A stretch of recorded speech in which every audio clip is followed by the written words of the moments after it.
What we are discussing today is evolution of an ecosystem for inclusive innovations for and from grassroots.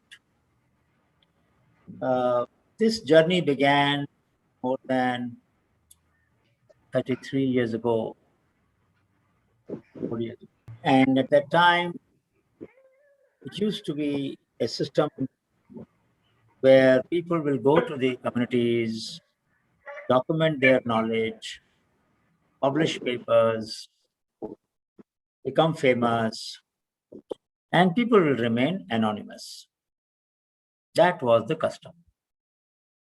Even when sometimes scientists will collect some material, such as a crop variety that has been developed by some farmer, they will purify the seed. For example, in oil seed and in pulses, many varieties that were selected, that were released in the 80s, 90s, were nothing but selection from farmers' own selection, farmers' own varieties. So scientists have merely purified that. They have not done any breeding in them, in many of those varieties. Later on, of course, they have done. So the point I'm trying to drive home is that there was a one-way street. The formal system will go to the informal system, communities, collect their knowledge, collect their material, collect their resources, collect their ideas, add value wherever necessary or use it as such, publish papers, develop solutions, diffuse them, get credit for them, and nothing ever went back to people in the form of either benefit sharing or in the form of attribution or acknowledgement. So this was very uncomfortable situation. I done a study in 84. In 1980, I did a study on communicating with people and how their knowledge can make a difference. But still, I was not clear as to whether I need to do anything further. In 84, I did a study on matching farmers' concerns with technologist objectives. That gave me ideas. Many times scientists have different criteria or different parameters in optimizing a solution, and the communities have a different optimization. For instance, I noticed that in many of the crops, particularly dryland crops, millets, sorghum, the ratio of straw to grain was much higher in the traditional varieties and much lesser in the modern varieties. Modern varieties had almost 1:1 ratio. Traditional varieties had straw to grain ratio almost 2:1 or 3:1. Because their economy in dry region depended upon livestock. They needed fodder for that, and these varieties therefore provided fodder. Since 3 years out of 5 would be drought year, they have to depend upon livestock to manage. If the scientists realized this lacuna in the modern varieties much later, and then they changed the breeding goals. So I was trying to see how scientists decide the objectives of a research program, of a breeding program, in this case of agriculture, and how do farmers decide, and can we bridge that gap? There was another example. Once I was talking to the gene bank. Gene bank is the place where you collect the seeds of different land races, varieties, crops that have been developed.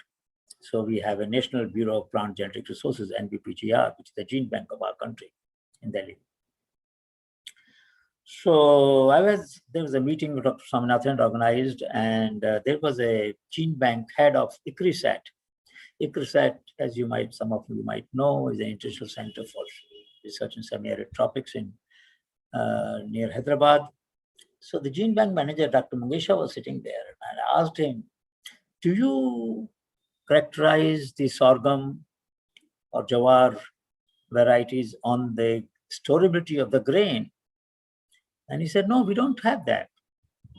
So there's a system of what is called descriptor. Descriptor is the format in which every variety is described and entered into the database.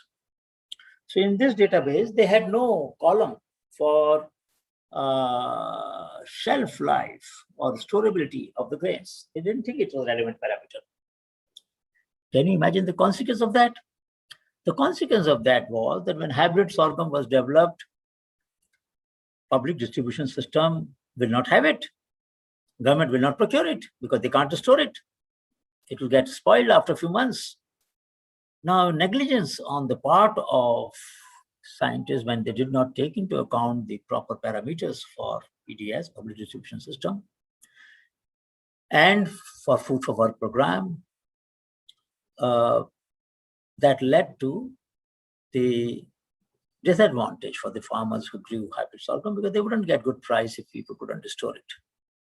So please understand that I was asking these questions about the chasm between formal and informal system, and I was trying to ask myself this question: how do we align the goals? This course is also a step in that direction.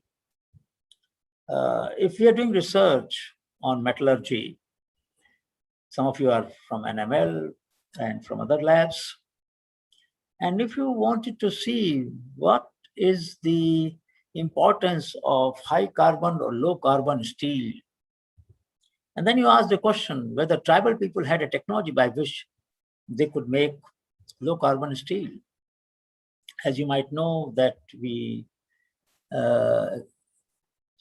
have to get it from Japan, and some high quality steel from Germany and many other places for medical devices.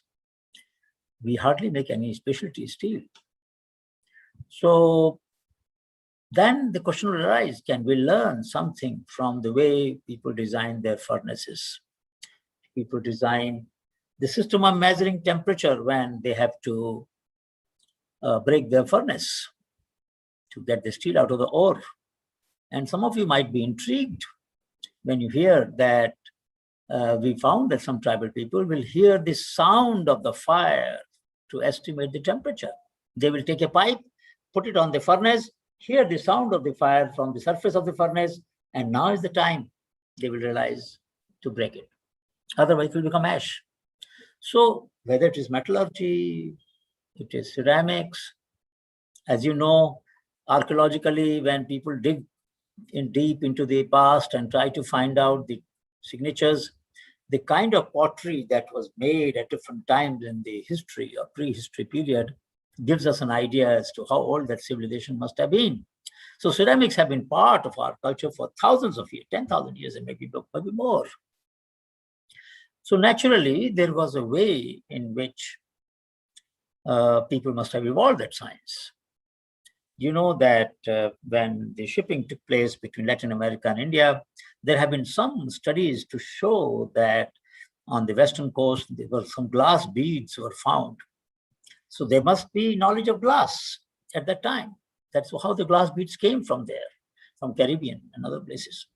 So there have been exchange of knowledge for a long time. That was not new.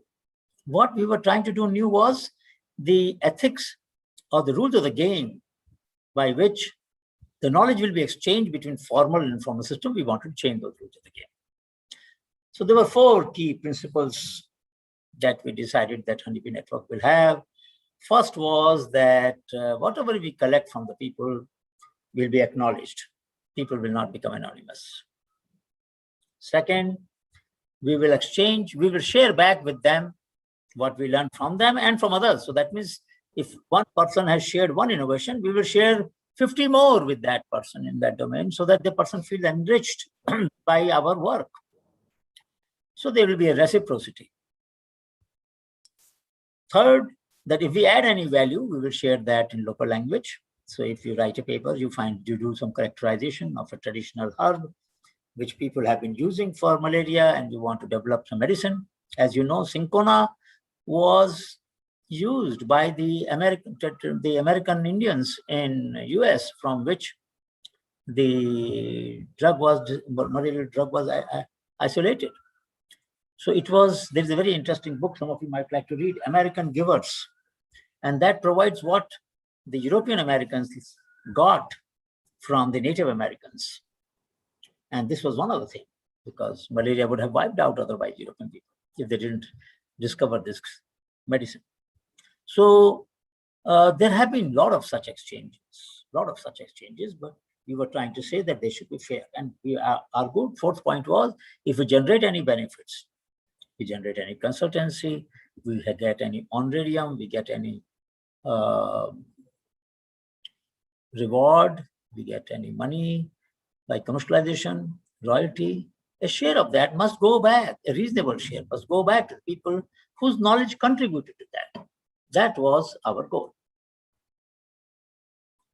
So This is how we began, and things began to change. Mind you, this was much before CBD came into being. What is CBD? Convention on Biological Diversity. Convention on Biological Diversity. That was in 92. Earth Summit took place. And we are talking about 88, 89. So it was clear that the rules of the game will have to change. Article 8J, which was part of the convention, required that knowledge of the people will be taken with their approval. So we could start influencing the dialogue nationally and globally to some extent, though the guidelines of UGC, University Grants Commission, or SSRC of UK, or National Academy of Science in US, still require people to be kept anonymous. The guidelines, social science guidelines, are that you keep people anonymous. What should it be? It should be you acknowledge the people by name unless requested otherwise. If they want to remain anonymous, they will request you. Otherwise not. So this is how, then the question came, then the question came, and I said it before, but I'll use it in a different context today. A change not monitored is a change not desired. A change, I wrote it in 1984 in a paper. And this occurred to me that if you want to bring about change in institutions, change in the long drawn civilizational processes, then you must change the questions you ask. You must change the way you monitor the system. So the first question that we want to ask is, will exchange between the formal and informal system be by new rules of the game? How do we do that? So once we asked that question, things began to follow. So as I have said this, and I will repeat, we started looking for the oddballs. We started looking for crazy people. We started looking for sometimes people who are butt of the humor in the villages or slums, people who did not follow the trend. These ducks are moving in one direction, this wouldn't. So basically, many times people say Honeybee network is a network of oddballs.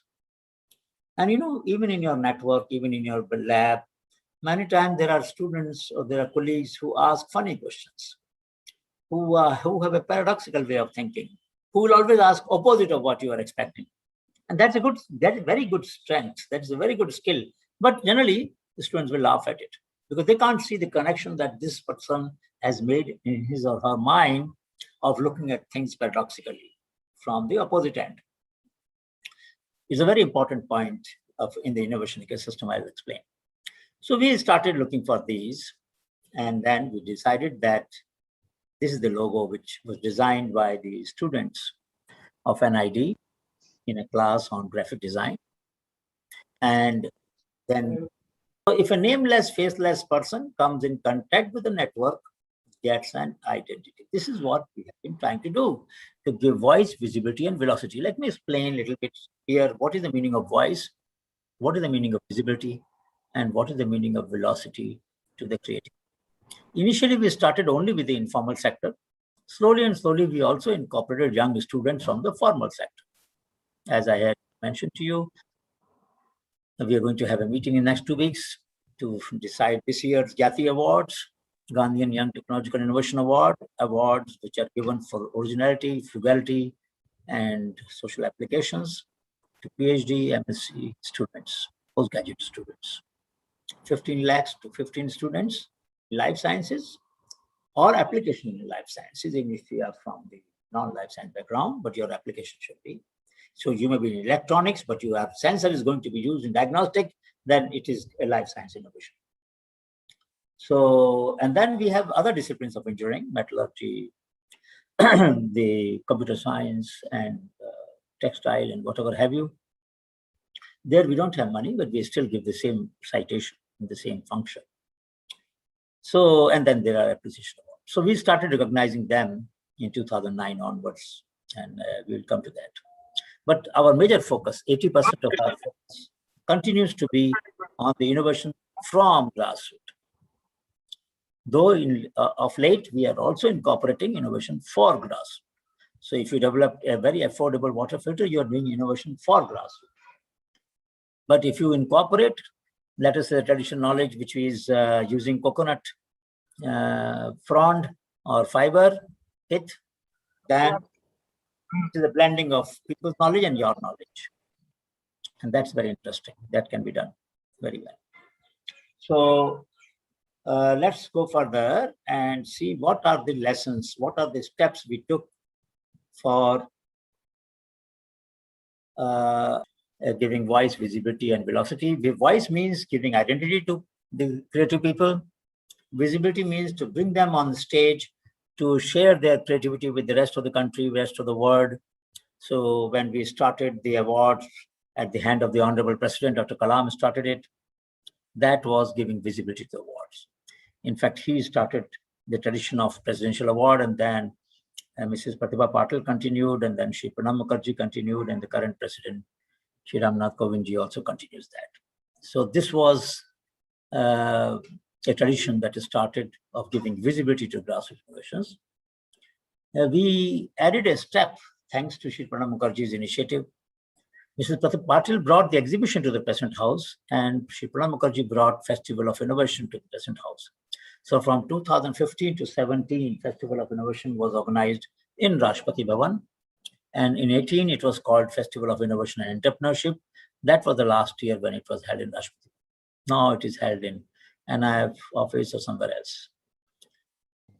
But till that time, it was a great tradition when innovators, 10 innovators were selected to stay as the guest of President of India. They will attend all the functions. Their chairs were kept in, if there's a civil award ceremony or military award ceremony or any other major function, Rashtrapati one, these 10 people, innovators, children, young people, farmers, selected by a committee, were invited to attend every function as a special invitee. So they would see for a week that they stayed 10 days. They stayed at Rashtrapati Bhavan, various activities and how different things took place. So what I'm trying to say is that through this process, they were taken to meet various cabinet ministers. So for instance, if somebody had an innovation in textile, and they will go to the textile minister, and textile minister will then discuss and say, all right, he will call the commissioner handloom or he will call somebody else. Here is an innovation. Why don't you try to develop some scheme by which we can scale it up? It seems very interesting. So like that, there was a mechanism, thanks to the President office at that time, from 2015 to 2017, Shri Pranab Mukherjee took personal interest and ensured that the innovations will be leveraged, will be given velocity by connecting to at the highest level of the government. So you're not going to a joint secretary or a secretary, you're going directly to the cabinet minister, and cabinet minister will call the other people and ask the innovators to share their stories. When the exhibition was organized, several people will come and see that, both from private sector and public sector. That also gave the opportunities for the creative people. There, we started inviting later on the students also and other professionals.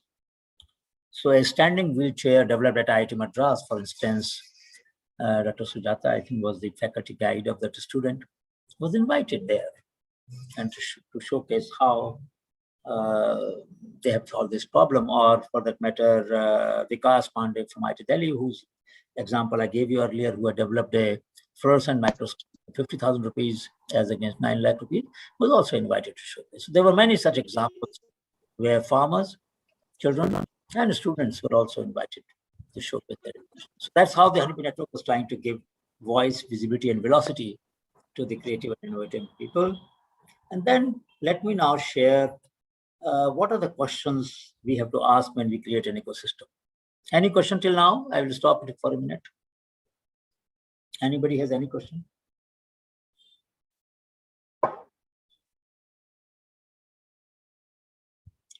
So first question I will ask now to you is, we are creating an ecosystem for innovation.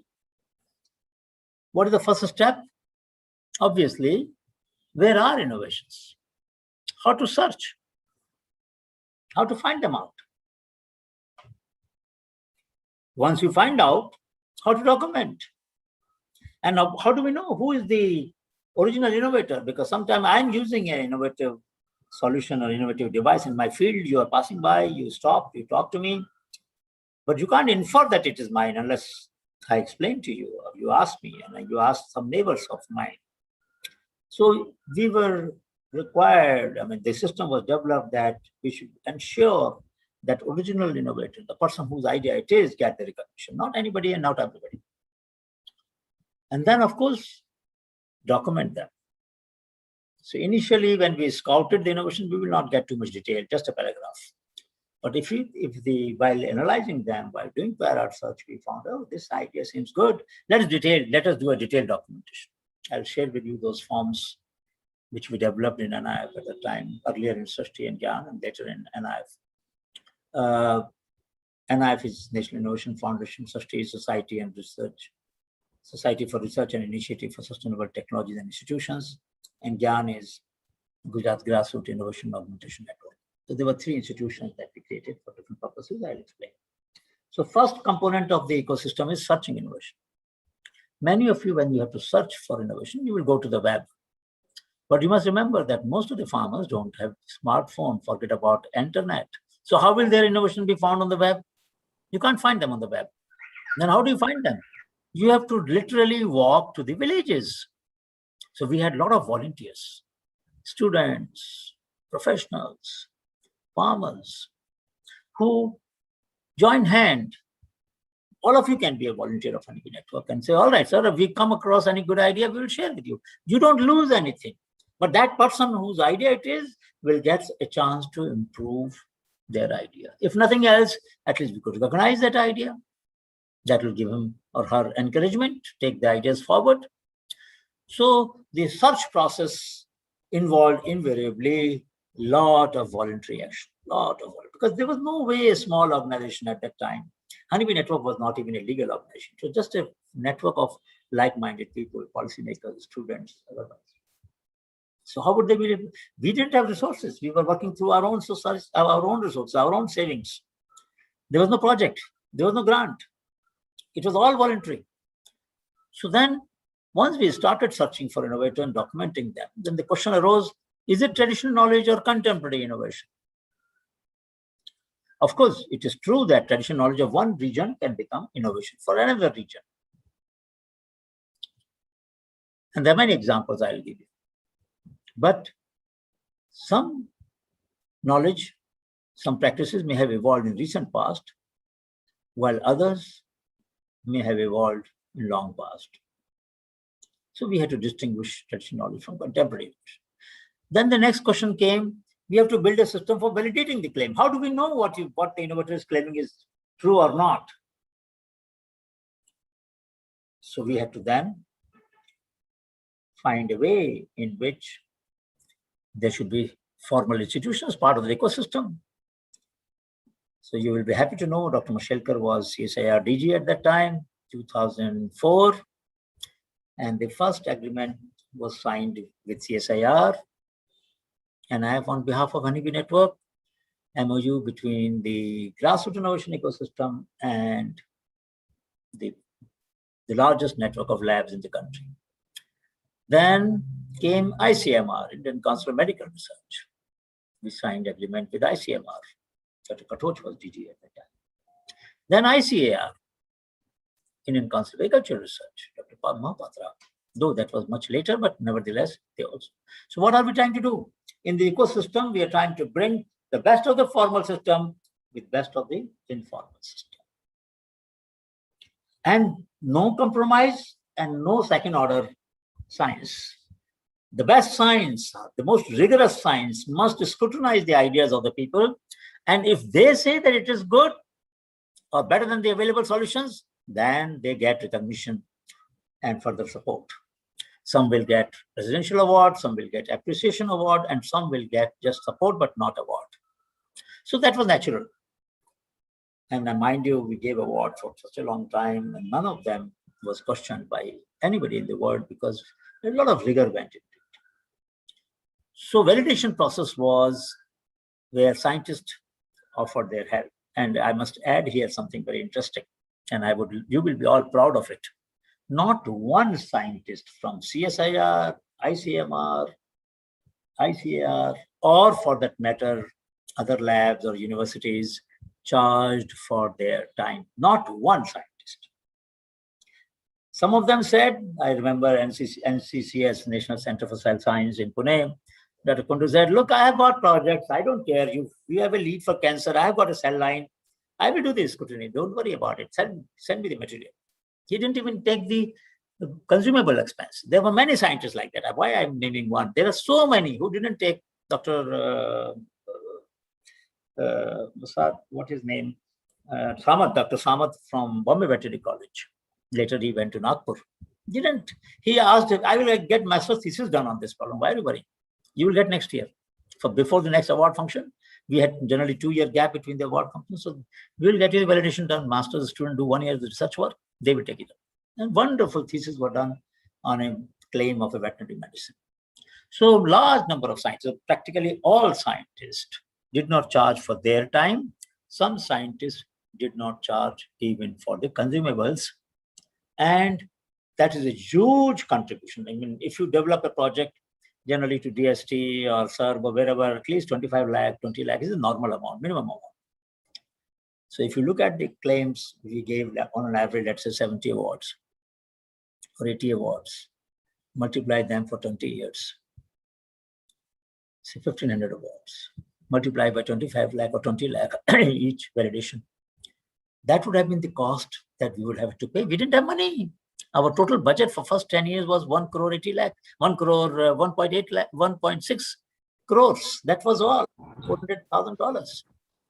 20 crores was the purpose, only 8% interest on the Reserve Bank bond. So we had only 1 crore 600, 1.6. That's it. So validation was a great contribution. Then the question came about value addition. Here we had difficulty because designers are very costly. A few designers agreed to do it very concessional terms. Some charged their fees, concessional fees, but they did charge. But that was very helpful. I'll show you some innovations where designers made all the difference. If you look at the original design and you see the modified design, so much difference was made by the designers. So that was next. So what have I said? Search. We developed a network for searching innovation, documenting, finding out their contemporary relevance, validating, and valuing. This was initial. Then next, you have to file patents for that. Mind you, when we talked about patents for poor, the world wouldn't believe. Everybody thought patents were instruments for large corporations, for big business, or institutional scientists. Even scientists at that time did not file too many patents. Please remember, it is during Dr. Mashelkar's regime that tenure that the patent and population parish was made into a mantra. But before that, even CSIR filed very few patents. Now there are about 9,000 till last year. So how to protect patents? So we have to take help of the intellectual property right. Lawyers. Again, lawyers did not charge for their time. Not one lawyer charged us for time. Professor Gupta, you are trying to help these people who nobody was otherwise help. Why should we charge? We'll do it pro bono. Can you imagine now? One patent for application, some of you must have filed patent application, you would know, it generally costs about 2.5 to 3 lakhs rupees, sometimes more for domestic patent. International, it may cost up to 10 lakh. There was a friend, Tom Turano, he was at that time part of a company in Boston. He read an article in Economist about our work. He wrote to me, can we help? I said, yes, you can help us. We want to file patent. That was about 2002, 2001. So the first 3 patents that we applied for were granted in 2003. If you go to Google and you search patents, Mansukh Bhai Jagani, Mansukh Bhai Patel, and Bhanji Bhai, and USPTO, Adaptive Agricultural Machine, and they were assigned to Srishti because they could do pro bono work for an NGO and not individual. So we said, all right. And we filed patents in India, we filed patents in US, they were granted. At latest count, more than 1,200 patents have been filed using public money to create private right with the help of IPR attorneys, none of whom have charged for their time. So our average cost has been about 15,000, at best 20,000 for diagram, for sketches and all that. which includes the fees that we pay to the patent office. Request for examination fees, for revision, anything that we have to do, submission of additional documents, amendment to the patent, whatever things are required, all of those fees we pay. And in many cases for maintaining them also by the state, using state funds. So IPR is another example. This ecosystem you would not find anywhere in the world. Mind you, we didn't have a template. We did not have a template. There was no model of NIF. There was no model of honeybee network. We were trying to build the model ourselves. We were looking at the logical links in the innovation chain. And as the question arose, we had to build a link. So when the question arose, well, shouldn't we protect the right? Yes, we should. How do we protect the right? We have to file patents or plant variety protection. But they can't write, okay? We will have hire the experts to write the draft, and we will have the best firms. So Anand and Anand, Surana and Surana, DK Ahuja, various firms from North India, South India, West. All of them practically offered to help us. Nobody refused. And that was a great help. That was a great help. Then next issue was, okay, so you have filed the patent, but patent by themselves don't generate any revenue. As you know, hardly 1 to 2% or 3% patents are commercialized. On the whole, CSIR has about 8 to 9% rate. Ours was about 9%. So CSIR has much better rate of commercialization than many other organizations in the country or outside. But globally, 2 to 3% is the maximum commercialization rate. Other patents don't get commercialized. So then we had to do market research, we had to develop a business plan, and then we realized that we have to do some hand-holding. So we set up Srishti in 93 and Gyan in 97. I'll come to that. And my colleague Anamika will explain to you about Gyan. She is the CEO of Gyan, and she will explain how Gyan works. But let me just first explain the ecosystem. So the next part was doing market research, business plan, finding out many times what happened. Innovators are very headstrong, and she will give you examples where they would not easily take feedback. Some of you might have the same nature. It's not easy for a very committed scholar, very passionate scholar to listen to the feedback. But that's very important. Without feedback, you don't go anywhere. The ideas don't grow. So yes, Sachin, we were commercializing, meaning we were licensing.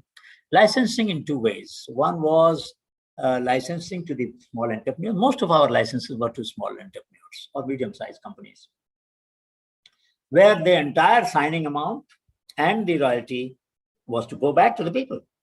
Not one paisa will remain with the foundation or with the network or with Gyan.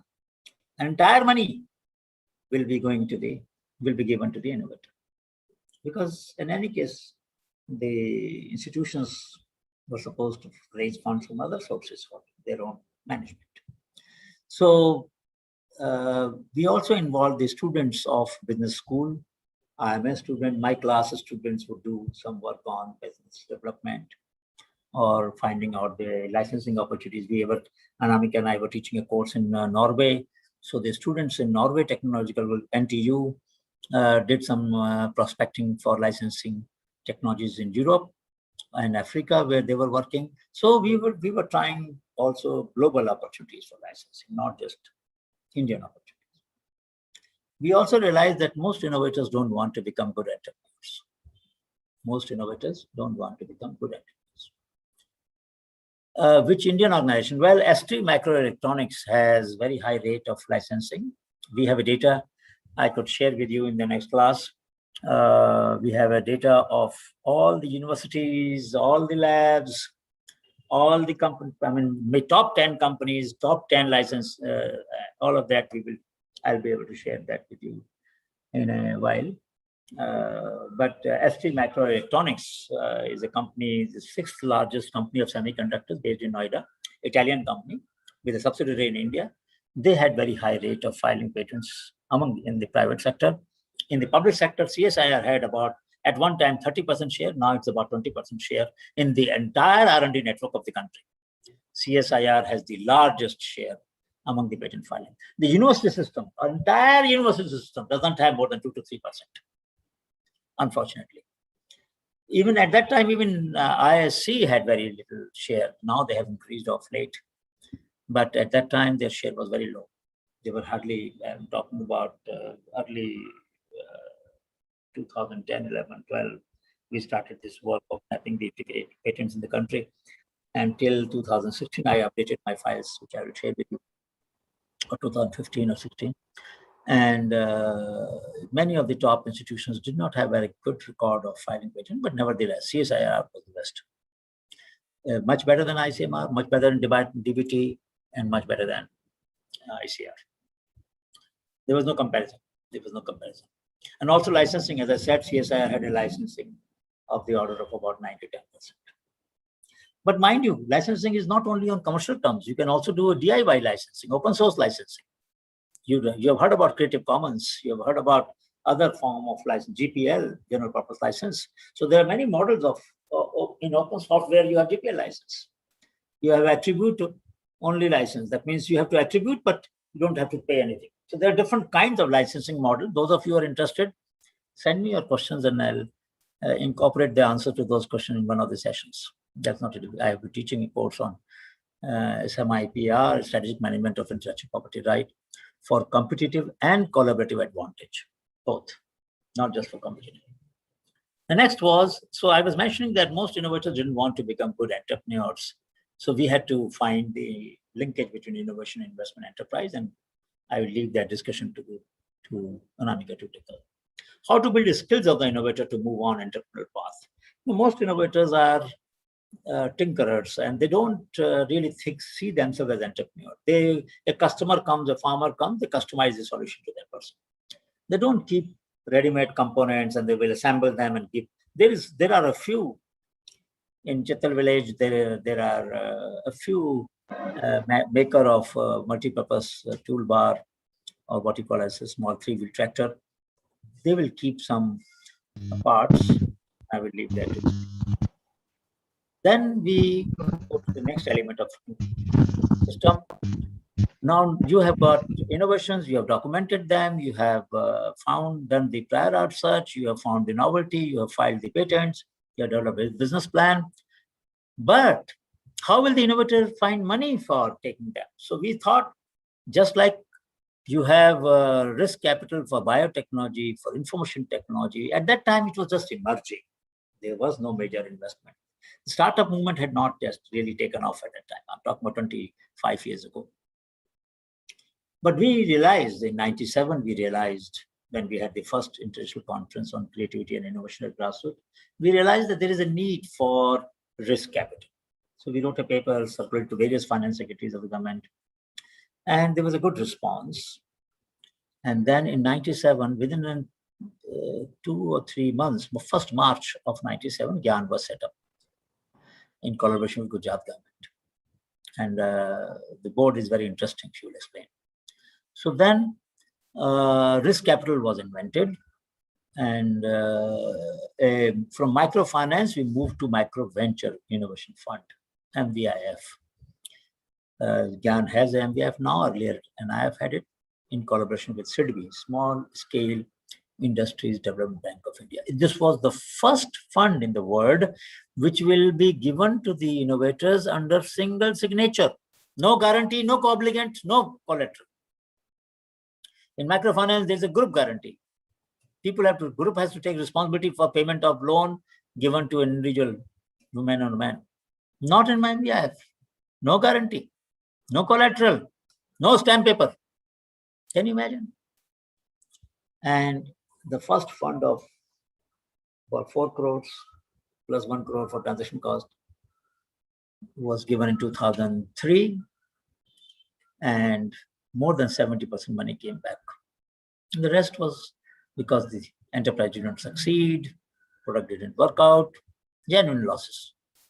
Nobody deliberately denied the payment. And all over the country, we had a small team of 3-4 people only. So naturally, we couldn't have gone everywhere. But on trust, through the volunteers, this money was invested. And GYAN is investing it now in Kolkata, in Karnataka, in West Bengal, in UP, in Bihar, all over the country we are investing in small innovations. I will let Anamika explain that. And then how do you create wider awareness? Obviously, media took interest, and I will show you a small film which Discovery made, about 4 or 5 films and about 10 small snippets. Marvelous films. And now that system is working, I'll be able to show you one of them. There are actually, all of them are worth seeing. A Tree Climber by Apachan, a washing machine, pedal-driven washing machine by Remya Jos, if you go to the net, and a scooter by Dhanji Bhai Karai, which he's a physically challenged person, lower limb immobilized. Somebody has to make him sit on the seat, and then he can drive the scooter himself. Unbelievable solutions that people have developed, and Discovery helped us to make beautiful films out of them, about 30 seconds, 40 seconds. And they become very popular. So there a lot of visibility was created. So therefore, these films became very useful. And you might know, how many of you seen Three Idiot?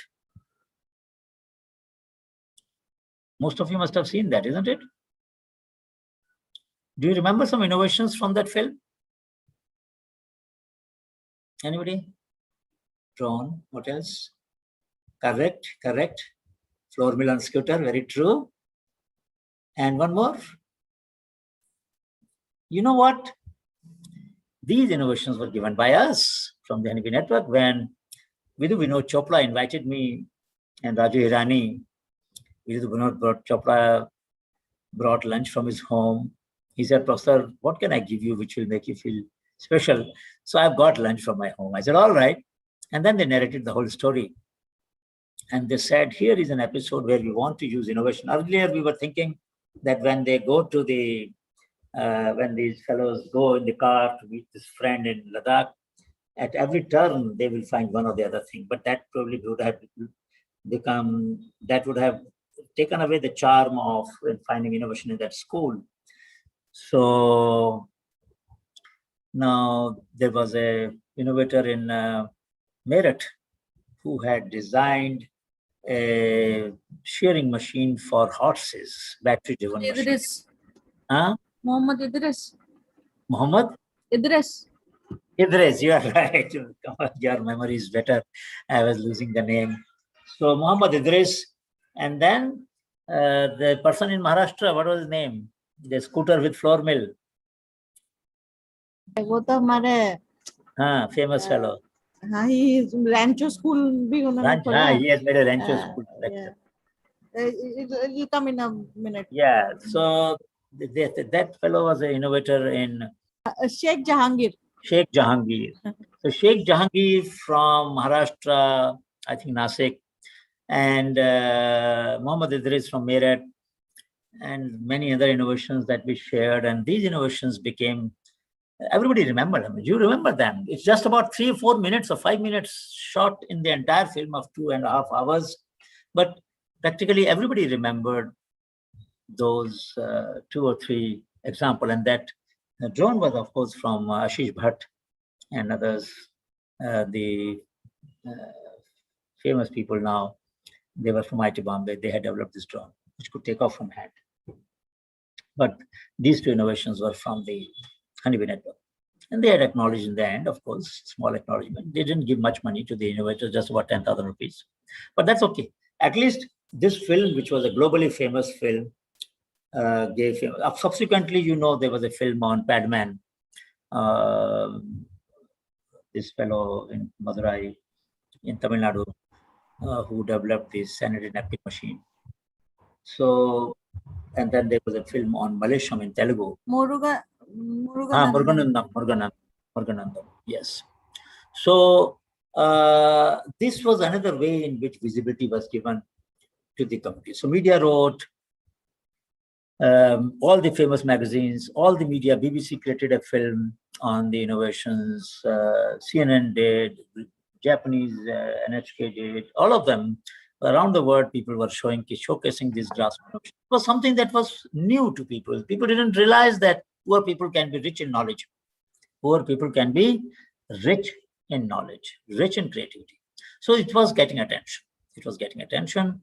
It was making a point that don't be patronizing toward the poor. Don't think that you have to only solve problem for them. Now, Sonam Wangchuk had nothing to do with the film, actually. Sonam is a good friend, and he runs an organization called a Sec Mall, but he had no role in the film. He became famous because when he replicated another innovation of a ice stupa, and his work in education is very good. But the Wangchuk was another guy, Wangchuk, who was from Ladakh. The character of Wangchuk was different, nevertheless. So, okay. So the wider awareness of the innovation was created by media, I would say that. Of course, we couldn't afford to give any advertisement. Please remember that. We had no money.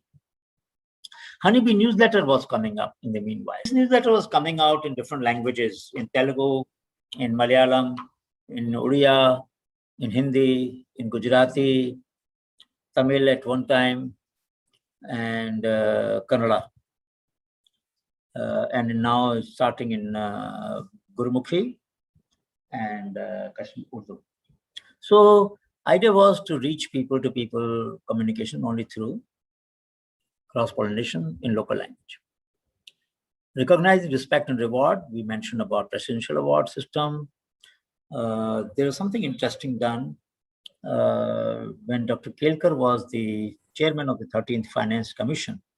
Finance Commission is the one which decides the formula by which the taxes collected by the central government is given to the states. So central state allocation formula is worked by the Finance Commission.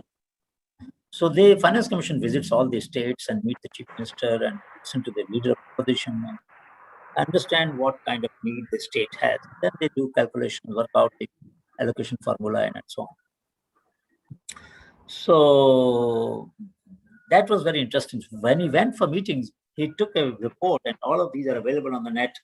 Assam innovates, Bihar innovates, Jharkhand innovates, Punjab innovates. So these books were prepared by the NIF team and shared with every chief minister.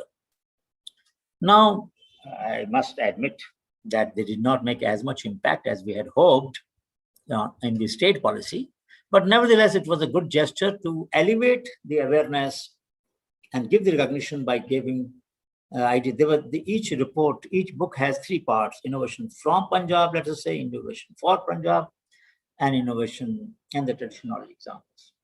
So like that, there were books created for all the states of India, and they're all available on the net and presented. So that was another way in which the creativity, the innovation was recognized. I must admit that the 13th Finance Commission did 2 more things.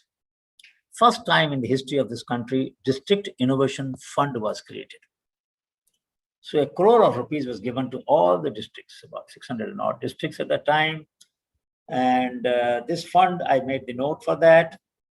There was a small distraction in the guideline, and that distraction led to a lot of dilution of the fund. It did not work for the way it was expected. I consider it as a failure.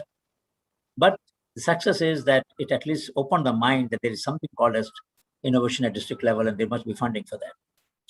The next Finance Commission continued this and increased the amount, but the focus has not yet been changed, but hopefully it will change. So District Innovation Fund was created, and then Center for Innovations in Public System, CIPS, was created at SK Hyderabad. These 2 things, for that also we made a proposal, and these 2 things were done as a part of 13th Finance Commission. So let me go to the next and then take a break. I'll just complete this. Then open access databases were made, and there were many databases. Some Gyan has recently made with UNDP, she will explain. We also brought pursue policy and institutional changes. This is something, my friends, all of you need to understand and learn, that when you develop an innovation, it may require some changes in the standards. It may require changes in some policies. It may require changes in some institutional procedures.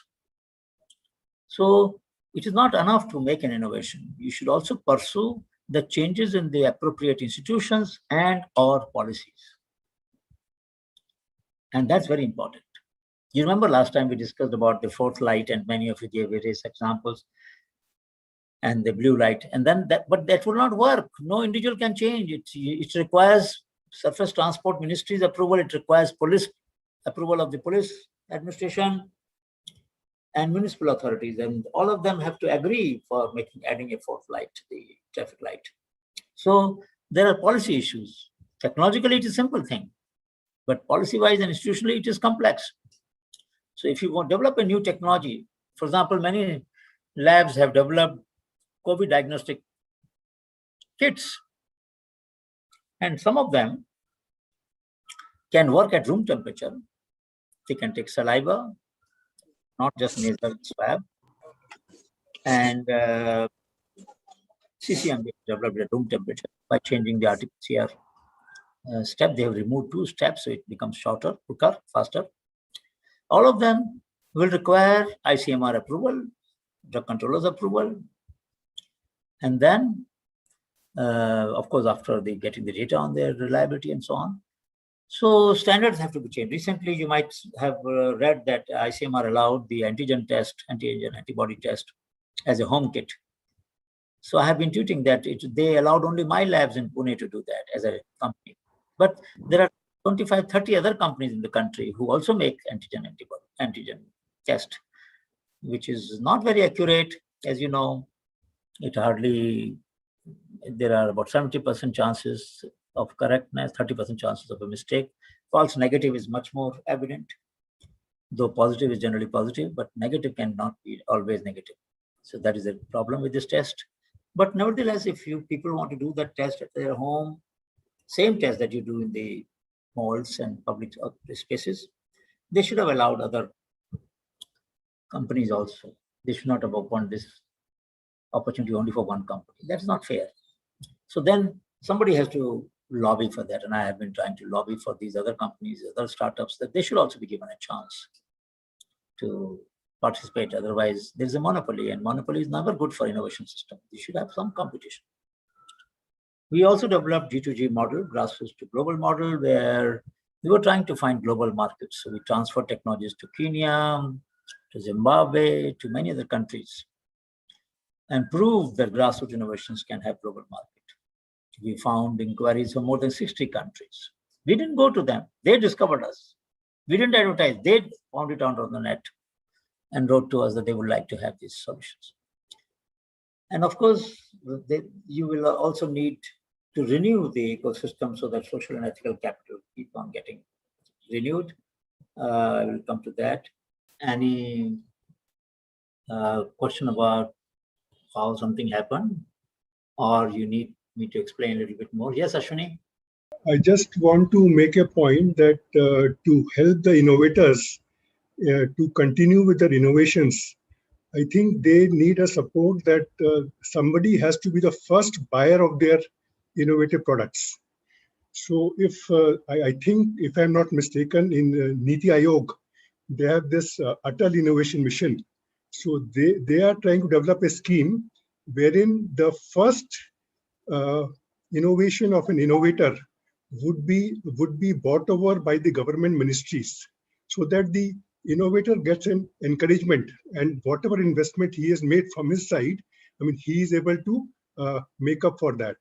So that can be a big support for those innovators. Ashwini, this is a very important point. I mentioned it to Dr.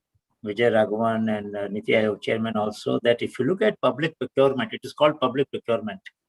If you look at public procurement from startups, leave aside the pandemic, situation is pathetic.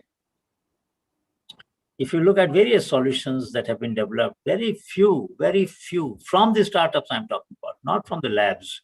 Lab solutions have gone. Even NAL and many other labs have given solutions to the country, and these have been incorporated in the public programs. So that I'm not questioning at this moment, though I would say the share is much lesser than what it should be. But nevertheless, there are examples. But when it comes to innovations by young entrepreneurs, or for the matter, grassroots innovators, hardly any public procurement. So you're right that despite the amendment in the GFR, Government Financial Rules, in 2018, yet not much success has taken place because the requirements of tender size sometimes is 150 crore minimum turnover. Now, how can a startup have 150 crore for, though they have a solution? So sometimes they have to become a supplier of another company which bids on their behalf or with their solution.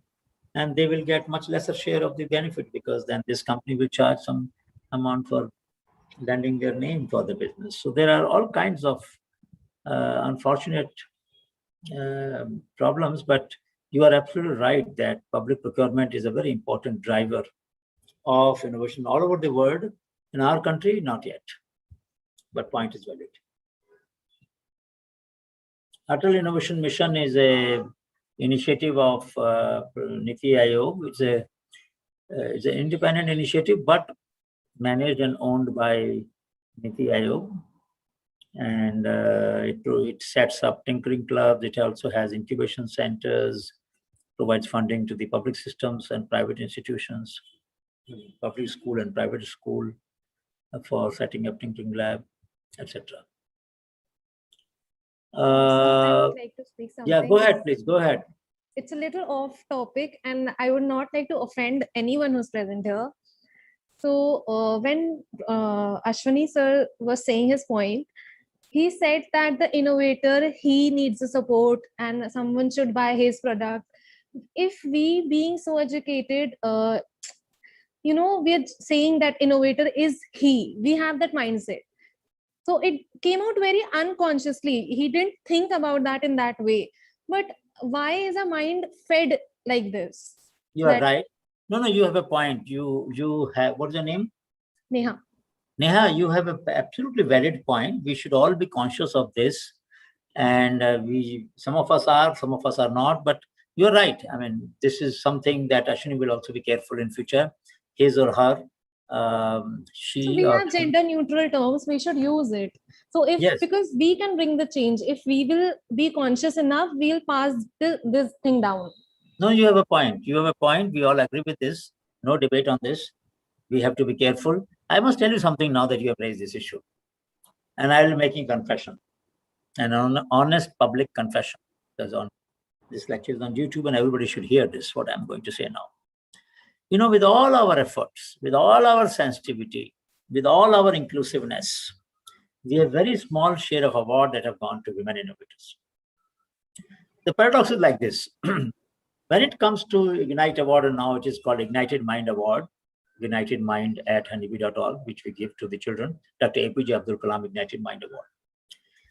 When it comes to award to children, the share of women is around, the share of girls is around 40, 45%, sometimes 50%. As they grow, and you all are witness to that process, their share keeps on declining. And that is very unfortunate. Now comes the problem at our end. Why we are not able to scout innovations by women as much as we should. And I think there's a session on that. I shouldn't preempt the discussion on gender issues today. But I would only say that there are several historical and institutional factors which have led to this. One major weakness, major mistake, or major inadequacy of our network is that we do not have too many women volunteers or women researchers. In cultural terms, it makes a difference when women talk to women. So Anamika wrote a paper and she should talk about it. A role reversal, she published this paper 2 years ago in Bird Development, one of the very prestigious journal of social science, on women not as beneficiaries, but as provider of knowledge, as participant. Now, that's a paper where she's shown how women's knowledge can be very critical in climate adaptation and so on and so forth. So you have a point that if we tap their knowledge, then we realize how valuable it is. And in many domains. But otherwise, you're right that we should be conscious. So shall we proceed further with this? Okay. Somebody has put down the requirements for public. You're right. This 3-year thing now has been waived in GFR rules. So if you don't have 3-year experience, you can still contribute. That problem has been solved, but the turnover problem has not been solved as yet fully. And in any case, whatever they have done, they have not yet procured too many. So if you have a diagnostic kit, as I said, leave aside the pandemic. Even in the pandemic, many companies which were using Chinese imported components for the diagnostic kit, they got the major orders. The indigenous manufacturers who had almost 80, 90 or 95% indigenous components, they did not get as many orders. So there is a bias. Even today, there's a bias in our procurement towards companies and startups which are using Chinese components or imported components. Why I say further, I was talking to an entrepreneur in biotech sector, and they make regions for various biotechnological experiments and trials. And they said something, and don't mind it, and you can correct me if I'm wrong. They said, sir, even CSIR labs and DBT labs don't buy our regions as much as they should, because they think that Sigma and other companies are only able to produce high quality reagents, whereas our reagents have been tested against them by the public authorities and proven to be as good as they are, and yet they don't have faith in our reagents. So the innovators who are working in indigenizing many solutions, developing their own processes, are facing huge hurdle, even from our R&D community. I'm not talking about private sector, I'm not talking about government, I'm not talking about anybody else. Even many of you, when you have to buy chemicals or reagents for your experiments, you prefer an international company rather than an indigenous provider. Is that right? Am I exaggerating the problem?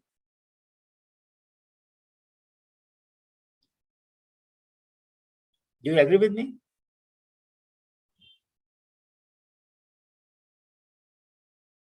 Yeah, thank Hello, you. sir. But Can you hear me? Deepika, Sanju, shouldn't it change? I mean, I've said you ask for test reports.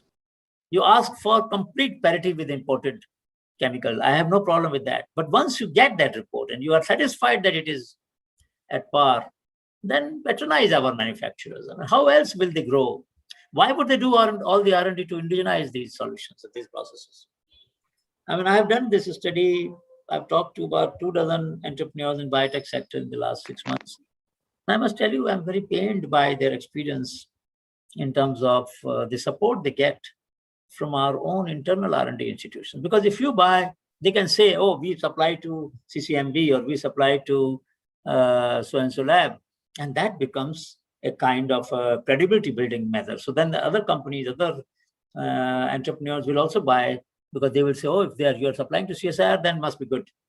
So in some sense, your orders can become a verification and authentication of the quality.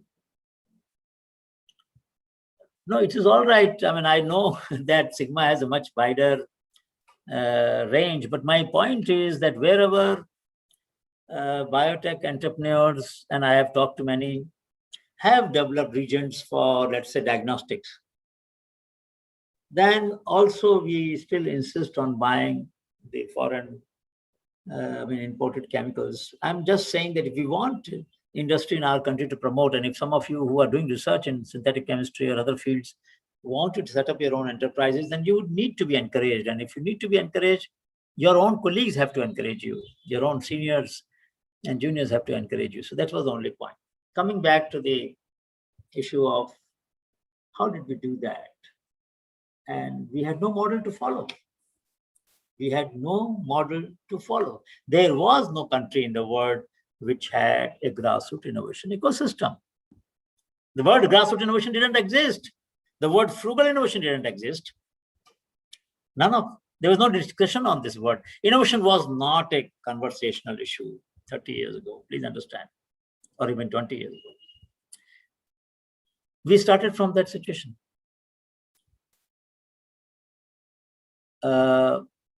All right, Sachin, if you are talking of that problem, then you must, of course, complain to them or advise them, and maybe you should help them in improving the quality of their regions. So anyway, coming back to this issue. So this is how we started. 88, 89, Honeybee Network started. 93, started. 97, Jan. 2000 National Innovation Foundation. Network I have explained to you, some friends got together, my students and my teachers. One of the things I learned early in my life was that if you involve in any initiative, you are at least one teacher and one student, you can't cheat. You can't cheat yourself and you can't cheat them. You can't cheat your student and your teacher at the same time. So we build a system whereby we should have checks on our own value system. No matter how honest you are, but you still need some checks and balances where you create a structure, you create a system where you bring people who can ask questions to you without hesitation. I can tell you one thing, and this is my life's experience, that if you really want to grow as a leader in your discipline or in your profession, you must have some friends who are a pain in your neck, who argue with you a lot, who are dissenters. It's not easy to pull on with such people. They really harass you sometimes.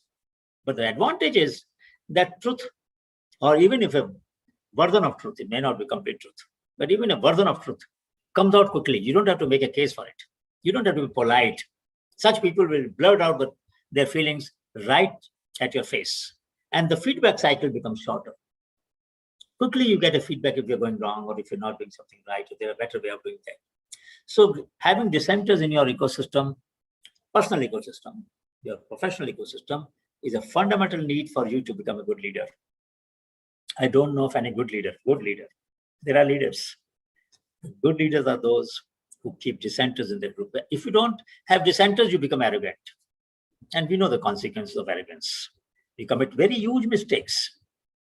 You may have power, you can do these mistakes, but society eventually will suffer if we do not have dissenters in our network. And good leaders always do that. So Honeybee Network looked at different verticals: education innovation, technological innovation, cultural creativity, and of course, institutional innovation, common property institutions. And then we also got into the food. Biodiversity, of course, was our first big focus. Biodiversity-based knowledge system. And yes, that's a good question. That's a good question. How did it sustain? How did it sustain for 30 years? This question often gets asked within India and outside India when other universities discuss this. And my answer is, I didn't sustain it. I may have contributed to sustenance, but it is people who joined, and sometimes they were more selfless than me. And that is a credit to them. Plus, I forgot to mention one thing. Whenever we documented innovations, we also documented the name of the scout. So we were trying to acknowledge as many stakeholders in our work as possible. Once I did a study in 1985, 86, when I came back from Bangladesh, I was having a lot of ethical problems in my mind. So I did a study on personal communications. How often do we cite personal communication in our papers? And I took some journals in India and some journals from abroad. And I found that though there was not a great deal of difference in India and abroad in the journal that I selected, nevertheless, we in India have a weaker or lesser tendency to cite personal communications. So if somebody brought a reference to my notice, I can say that, look, I didn't know this reference. Somebody brought it to my notice, I think.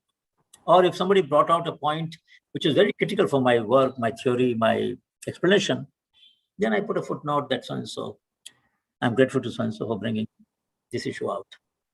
So yes, some journals may not accept personal communications, but many journals do. And it's a good practice to my mind, even if it has to be removed later on, in some cases under compulsion of the editorial advice. I would still say that it is good to, in the draft that you circulate to the friends around, you should have. It is a good thing to mention. So one of the things that helps Honeybee Network sustain was we were very, I would not say liberal, we were very accurate, or we were very precise in terms of acknowledging the help whichever we received. As I told you about contribution from scientists, I told you about contribution from IPR lawyers. These are lawyers are private companies. Why would they do pro bono work for the network? For the cause, they shared the cause. Designers for that matter, or many other people helped us. Many other people helped us. Media for that matter. I never went to any media. They were seeking stories. Even today, they seek stories, and when they need some input, they will come. So I would say that all these factors help the voluntary nature of the people who joined. People gave 10 years of their life, 20 years of their life. People gave their own, most of the not most, I would say 90%, 99% of the volunteers don't get paid by the network. They work through their own resources. Sometimes very small cost we may have shared, but most of the things they do themselves. So there was a lot of, the voluntary element was very deeply embedded. Genuine volunteerism, I would say. And the fact that we were Gandhian in our orientation, where we believed that our work should reach the poorest. We had Shodhyatras, I will tell you later. From 1908 onwards, we started walking in different parts of the country. Summer, we went to hot places. Winter, we went to cold places. So let me come. So 1993, we set up Honeybee, this Sashti. Now, mind you, Sashti was set up on 1st June.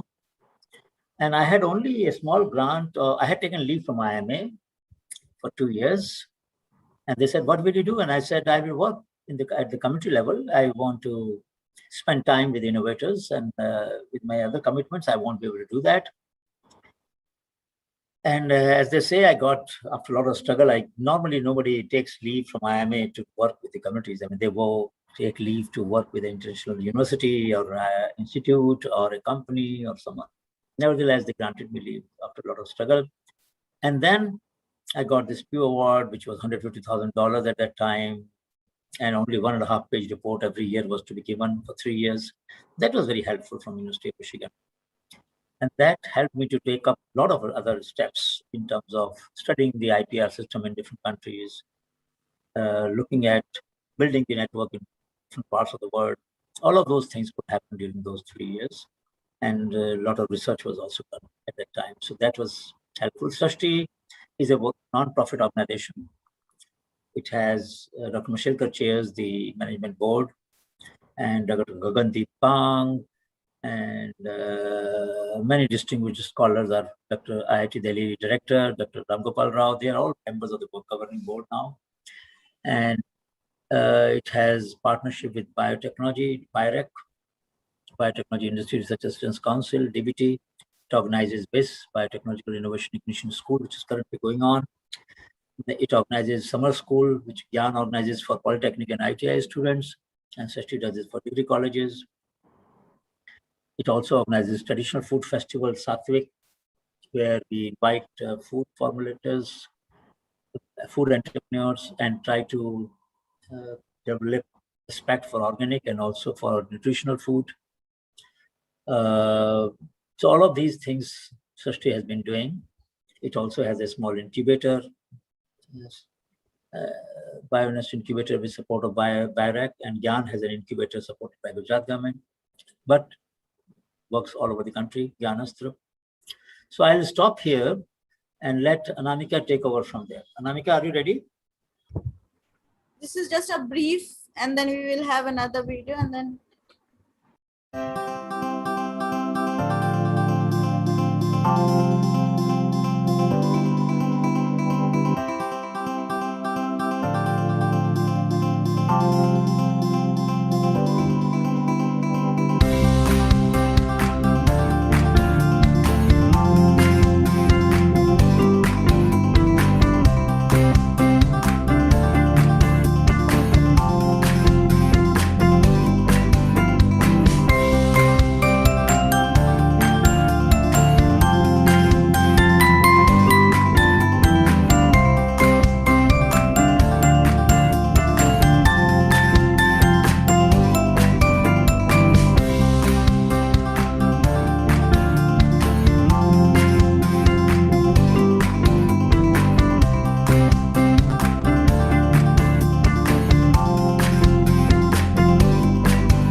So this was just a brief about like our work in the past 1.5 years.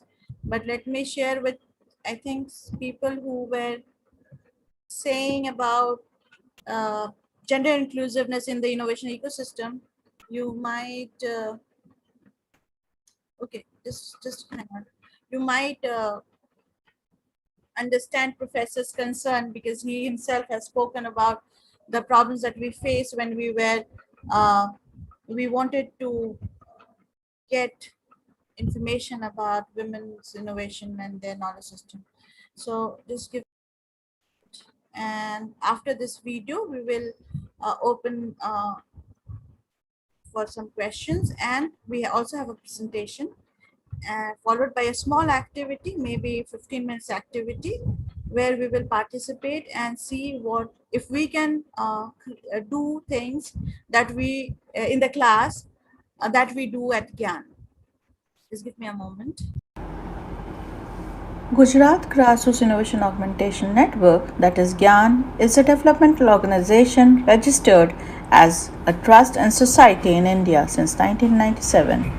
It also has a Section 8 incubator company called GYAN Astra, that is GYAN Association for supporting technology research and entrepreneurship.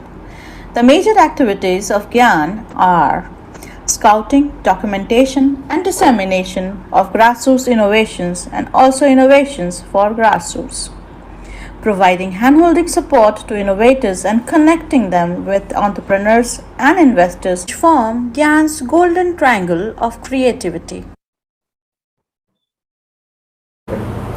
More than 3 decades ago, when Honeybee Network started to tap and map grassroots innovations from all over the country and different parts of the world, it was recognized that it is not enough to document the innovations. We need to convert innovations into enterprises, whether social or economic. But there was no framework for that. GYAN, Gujarat Grassroots Innovation Augmentation Network, therefore was set up in 1997, essentially as the world's first incubator for converting innovation into enterprise and reduce the transaction cost of innovators, of entrepreneurs and investors. All the 3 of them don't know each other. Innovator doesn't know where the investor is, investor doesn't know where the entrepreneur is, and entrepreneur doesn't know often where the innovator is. Conducting multi-loci on-farm trials of grassroots technologies and also augment biodiversity through nutrition gardens in schools. Building capacity of different actors and stakeholders in the innovation ecosystem at both national and international level. Its program, GYAN Nidhi, focuses on innovative projects of polytechnic students and as well as ITI students. Last year, GYAN has helped UNDP India to make a database of resilient technologies for and from grassroots, which is available in grid.undp.org.in. It also co-hosts a database of 0.9 million abandoned US patents to encourage distributed entrepreneurial opportunities.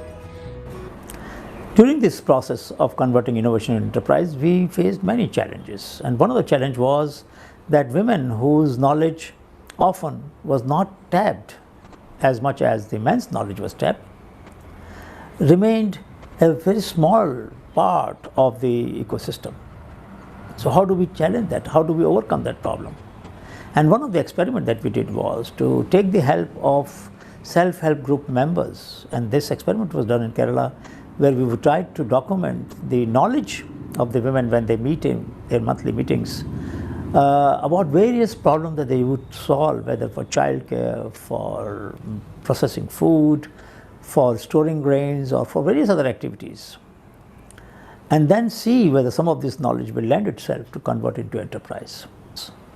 GYAN has now been also operating a macro venture innovation fund in collaboration with SIDBI, Small Scale Industries Development Bank of India, to provide risk capital under single signature, no co-obligant, no group guarantee, something which is fundamental in the microfinance.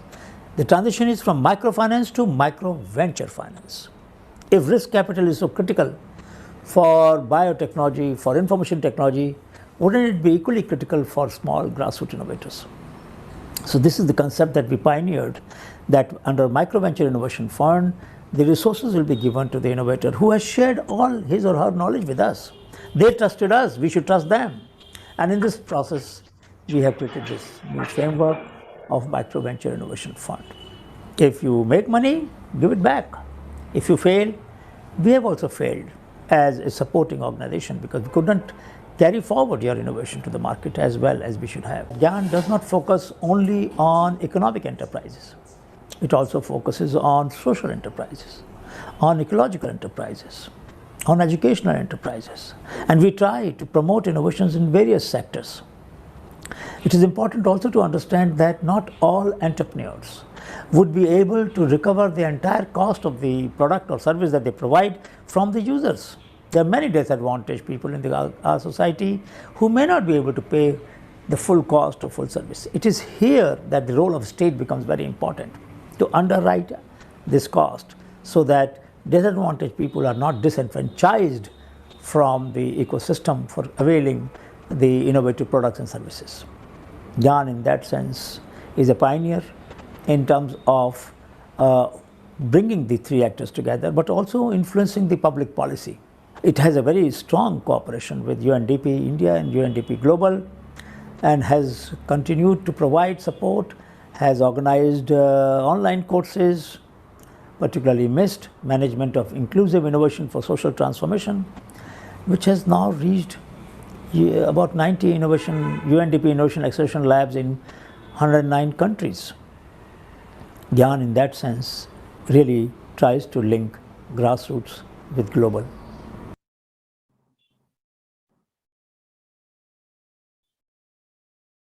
Any questions so far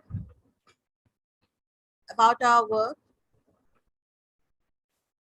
Or we start with the presentation? Sir, Yes. Yeah. sir, you did mention about microfinance and microfinance venture. So if you see the Microventure. dynamics of microfinance in India, you get interest rate at more than what the state bank gives or something. So how these microfinance are beneficial, like in the long run? We have read report from Sadhan and all. So, but their interest rates are pretty high, about 10%, and whatever. So how, sir, like, we can tackle this problem, because this is a problem coming, like, to buy working capital or to buy any machineries also. Thank you. Nitin, sir, Professor, you. Yeah, Go because ahead. in microfinance, the rate of interest can go up to 24%, not 10%. It Sir, I can have go seen 28% people giving loan, like, to yes, farmers yes. whose income is So, 6,000 rupees. but in micro venture finance, it was 5%. The loan that GYAN has given, only 5%, which is very nominal amount of interest. And again, as I said, if people don't make money, they don't return. So there are three differences in microfinance and micro venture finance, three key differences. One is the interest rate. Second is the group guarantee, which is necessary in microfinance. Without group approving your eligibility for loan, you will not get a loan. In case of micro venture innovation fund, you don't need anybody's approval, anybody's support, group support. Alone you can get it. And third is that it is a risk fund. Microfinance is for goods and services for which market already exists. Microventure finance is for goods and services for which market does not yet exist. Innovation, for which is not yet proven in the marketplace. It may fail, it may succeed. That's why it is called risk fund. So microventure innovation fund is a institutional innovation, if I can call it that way. Nowhere in the world you would have used World Bank and Asian Development Bank and all the other development organizations still have not incorporated this concept. They only talk about microfinance. They have not realized that a poor person at a stage after having developed some business for a while would like to try some new ideas. When they try new ideas, they need risk capital. Plus, Nitin, here, though we know about the innovation, but the market is very unsure, uncertain. So this is basically a risk fund. So that, as Professor said, and I'm going to repeat, we don't need any guarantee, no No, nothing. It is the only guarantee is of the innovation, and we trust the innovator, because when the innovator shared these innovations with us or their knowledge with us, they never charged us anything, or they trusted us. So it is a kind of a reciprocal relationship with our innovators. And so far we have been, like, the last fund was with NIF, and we were able to recover around 75% of the money. And yes, many of them, of course, which didn't take off.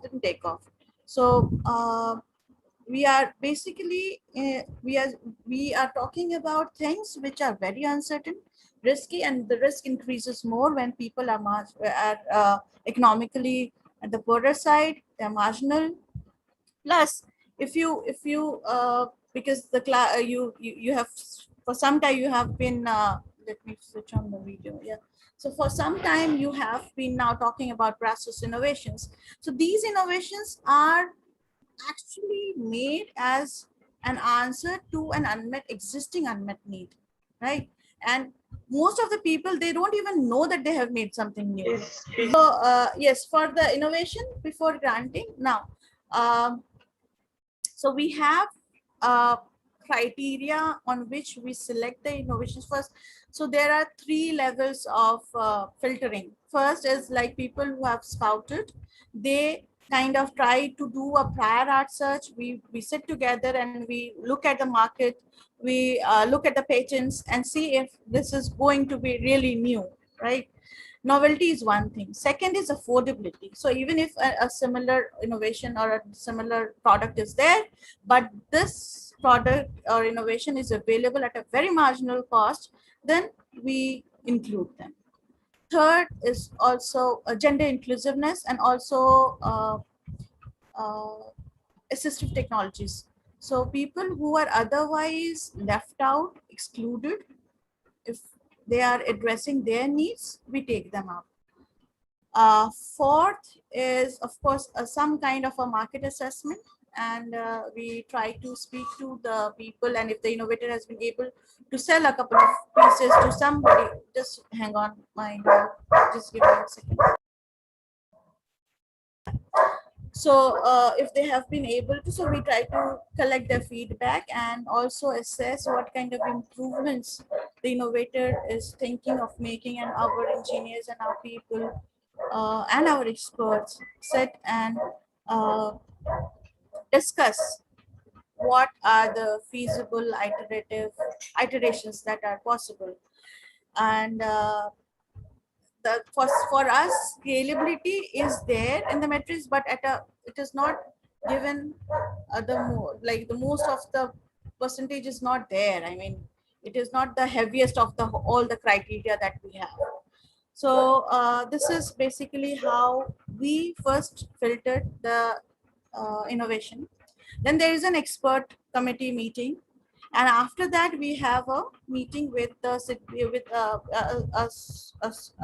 committee meeting, which we call primary uh, um, review committee. Yeah.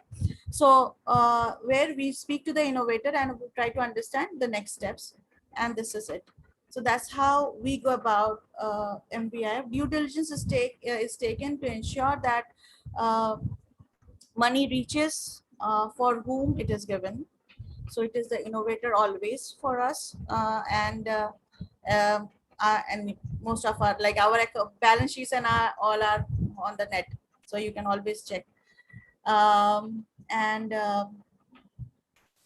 about, we also, like, it is not, when you talk about grassroots innovations or working with grassroots innovators, you cannot leave everything, like making if you, like professor said, most of the innovators are not good entrepreneurs, so we try to see partners who can help them.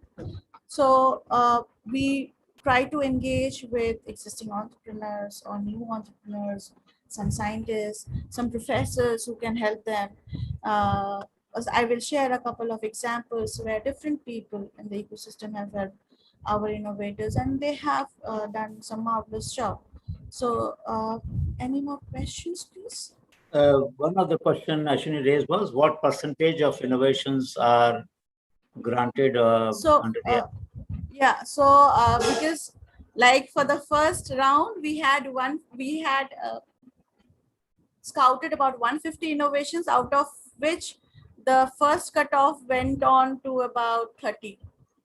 And by the time we processed internally, it was 12, and finally 9 people received the yeah. So that is how, because most of the thing we try to do ourselves, so that our people who are scouting, they are talking to the innovator, they also get a chance to assess, and then of course we have a successor there. And also it is very, so we have a meeting every month, and generally after the meeting, 3 or 4 days, we, for the last one, we had a little bit of problem because of the pandemic situation. For Sylvie office, their people fell sick, most of our office fell sick all together, so we had a little bit of problem, but otherwise it is within a week or 10 days most. In fact, we wanted to process this as early as possible, so that the innovator doesn't lose out on the time, because innovators are very impatient. Like professor probably has taken a session on inertia, and that is one thing that innovators do not have. They're very impatient. Or आप विश्वास नहीं करोगे, वो they will call you at like 11 o'clock at night and ask you about things that they have been doing, things that people are saying. So it's not a 9 to 5 job as such. So there, our innovators are there, are people who will probably wake up at 7 and say that. So I was thinking about this variation. ये जो MBIF का process था अभी, पहली बात कि भाई हमने 150 आइडियाज लिए, 150 में से 30 किए, 30 को 12 किया, 12 में से फिर 9 को फाइनेंस किया, तो मतलब एक काफ़ी फिल्टरिंग होती है। दूसरी बात बताई थी कि भाई जो माइक्रो वेंचर इनोवेशन फंड है, जो रिस्क फंड है, ये जब वो सैंक्शन हो जाता है तो उसके 8-10 दिन के अंदर इसको रिलीज कर देते हैं। हमारे पास फंड है, उसमें से हम रिलीज करते हैं। That trust is never like 50%, 60%, 70%. It's either or all. So if they have trusted us while sharing their innovation ideas, even when their ideas, things that probably are proprietary, of proprietary value, IPR value, they will share. And so when they trust us, we also need to trust them.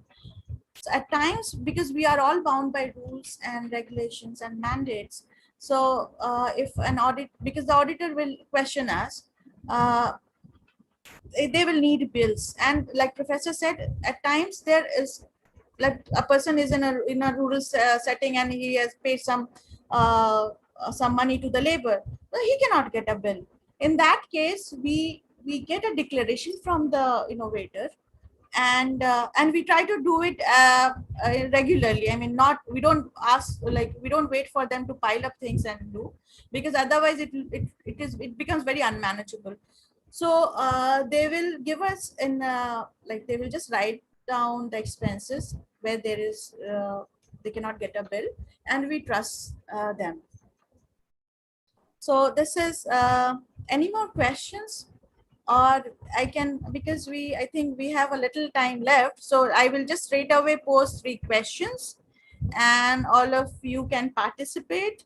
You can either reply on the chat, or if you have something very interesting to share, you can unmute yourself.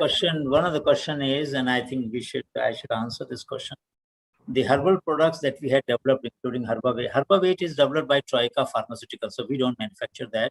Monica? Yes, sir.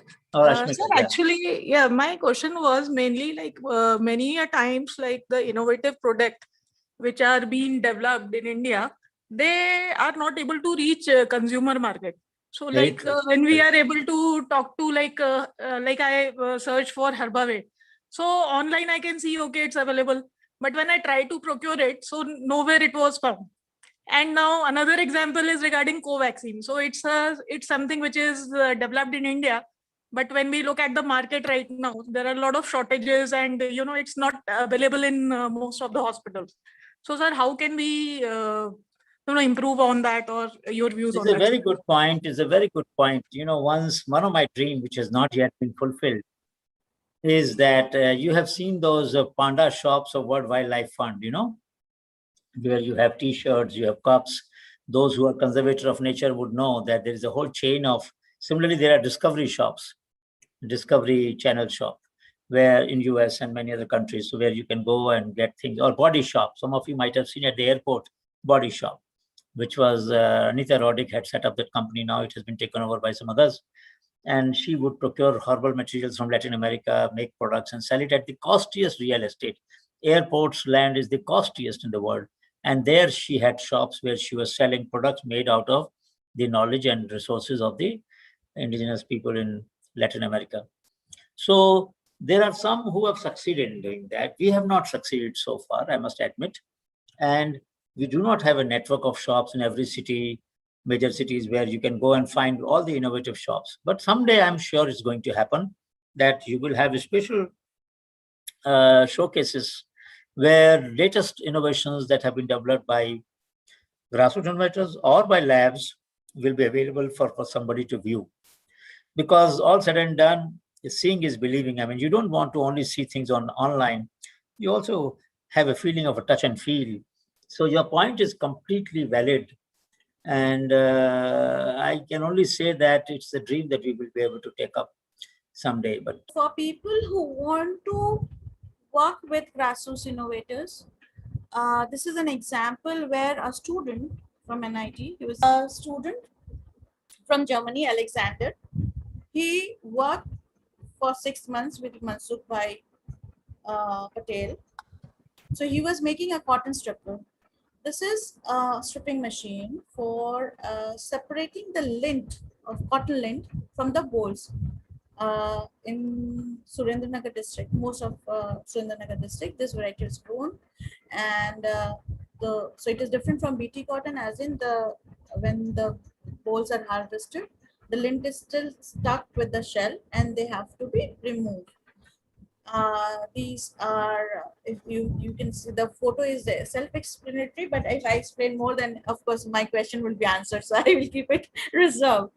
So Alexander worked for 6 months with him. Alexander knew German and English. Mansukh Bhai knew only Gujarati. So now the question is, how will you communicate with an innovator who doesn't know your language? First, and what problem did it solve? The photo was there. So there are two questions. One is, why did so out of so many innovations that we have supported over the years, more than 200, why did I choose Mansukh Bhai Patel's one?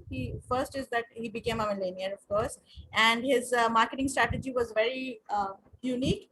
He actually converse this with the existing ginning industry. So wherever there was a ginning industry, his machine was there. So that's why it's scaled. But it addressed a very rampant social problem that is there in the cotton industry. So what is the problem?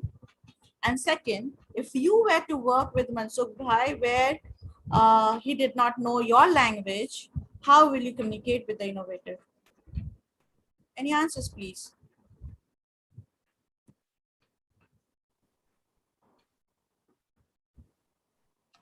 कोई जवाब? We can use, ma'am, some middlemen to communicate. और अगर middleman का, क्योंकि ज्ञान के पास पहले तो 1.5 स्टाफ होते थे, आधे स्टाफ, फिर 1.5 स्टाफ, और अभी तो हम लोग का टीम में. So previous, so we didn't have that many people, so that we could attach like one, we could have one dedicated staff for innovator, and staying with the innovator for 6 months and leaving your staff only to cater to one innovator is a very difficult thing. Can you think of any other way, a little low cost maybe? Yes, based? Yes, Vaishnavi has given a good point. Illustration, diagrams. Yes, so they just spoke through diagrams, and in 6 months the problem was actually solved. Now, what problem did this innovation solve? Yes, I agree. So yeah, what problem did this innovation solve? One social problem. I'm not talking about technological problem, social problem.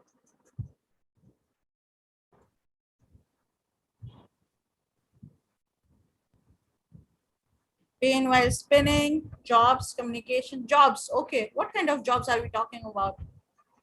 Is it a job that you like to do or I will like to do? Who generally does that? ये काम किनका होता है generally? Should I? So the picture was obvious. So that's sure that probably my slide was not that interesting that people did not see the picture. So yes, women and show it again. People have missed it. Show it again. Yes, got it. No. So yes, children. क्यों पता है? क्योंकि उनकी उंगलियां बहुत नाजुक और they're very thin. Supple. Yeah. So it is easier for them to. Plus, wherever women and children are employed, the wages are very low. So any job where the wages are very low are generally done by women and children. Bottom sector employs a lot of child labor. अभी भी picking में से ये problem गई नहीं है, लेकिन इससे problem solve हुई. And how you know? Because Mansukh Bhai used to do it when he was a kid. जो संवेदना से सृजनशीलता बोल रहे थे, from empathy to innovation. So this was one of the case. And at least from this part of the value chain, this was child labor was removed. And at times people say कि mechanization hota hai, so jobs will be lost. But we always say that some jobs are better lost. Now, even if they were not children or women, if labors are being replaced and we can give them a place at a higher level, at a higher value chain, then that will be an ideal scenario of inclusive development. So I will come back with, so I will share the second riddle for you. So there are two pictures. One is of the first model and another is of the second model, which our engineers and experts worked. So what is the problem do you see in terms of taking this innovation to the market? So this is a mobile groundnut thresher. What it does, that while it moves on the field, it threshes the groundnut. The topsoil falls there, so there is soil erosion is minimized, and the fodder is also cleaner. Now, why would we because these innovations, if you see it looks very different. Why will we not let the innovator go with the first design, and we kind of iterated and changed, and it went into the second design? If you see, the driver was sitting here, right? So it doesn't restrict the view. What else has come up? No, storage is not the problem. Storage retrofitting. No, that point is right. Retrofitting. I mean, this is built into the. Yeah, Anamika, you so उसमें क्या होता है? So if the chassis is cut, then it has to be approved as an farm automobile, right? So the process as a new machine altogether. So the process is very lengthy and cumbersome. While in the second prototype, now it is a product, of course, what happened that we made it into an attachment with the existing tractor. So now this could go for testing. Why do we need testing? Because without testing, there will be no certification. Without certification, you cannot approach banks and approach any financial institution, because they will need these test results.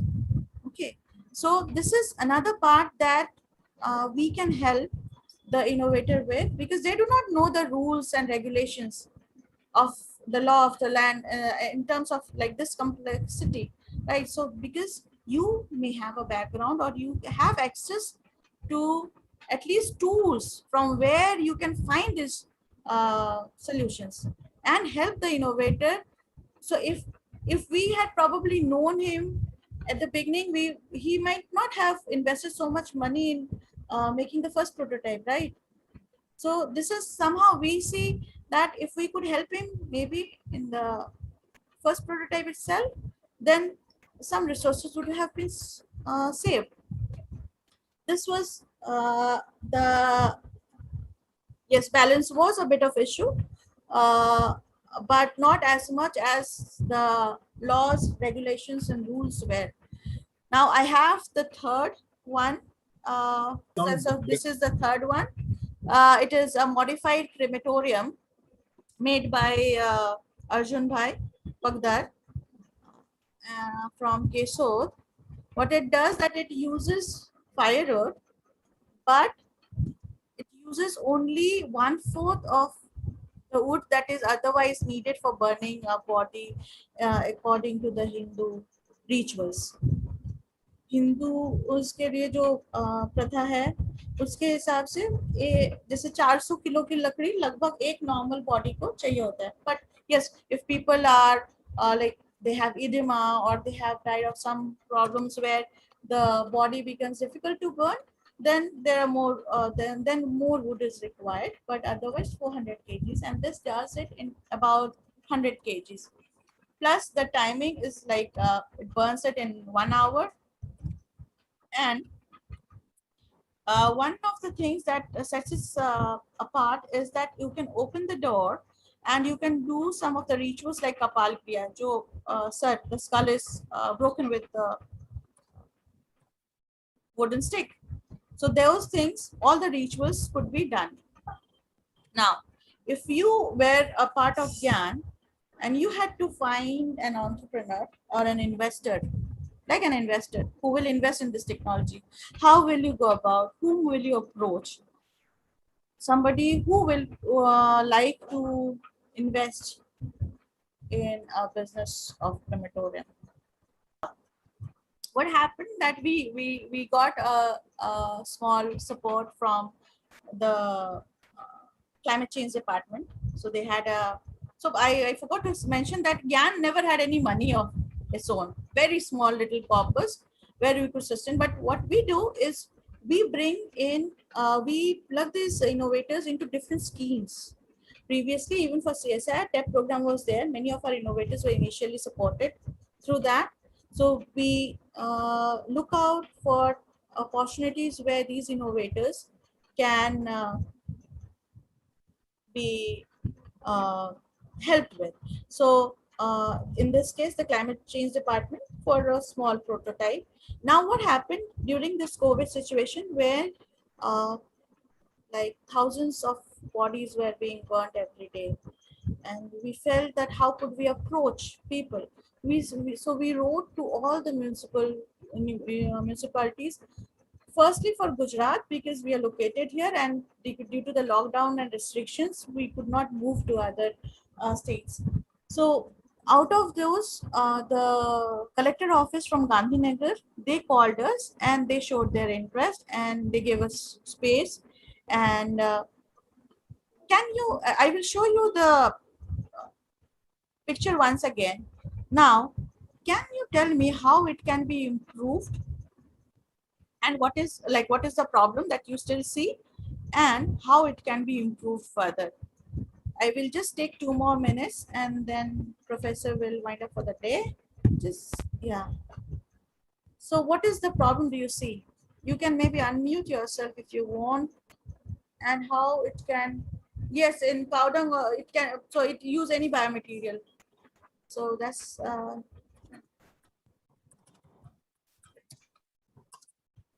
इसमें अभी भी एक problem है. It's a closed system, and so it takes some time to cool down. So next body will be burnt only after an hour. No, it doesn't melt. It doesn't melt. So it is running in 7 municipalities, like mostly in rural areas.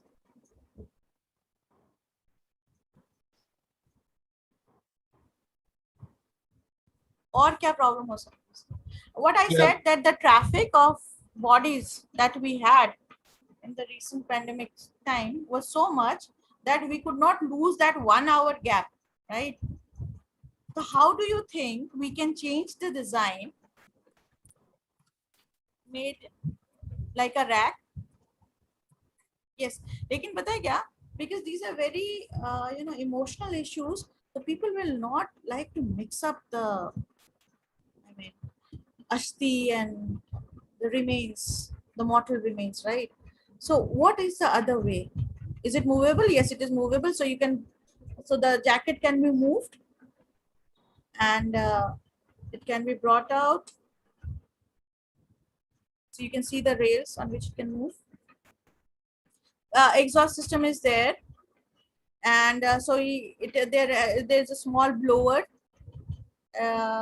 So even when the blower was placed at the base of the crematorium, what happened when the first, oh yes, testing, I forgot, the very interesting story. How will you test this crematorium?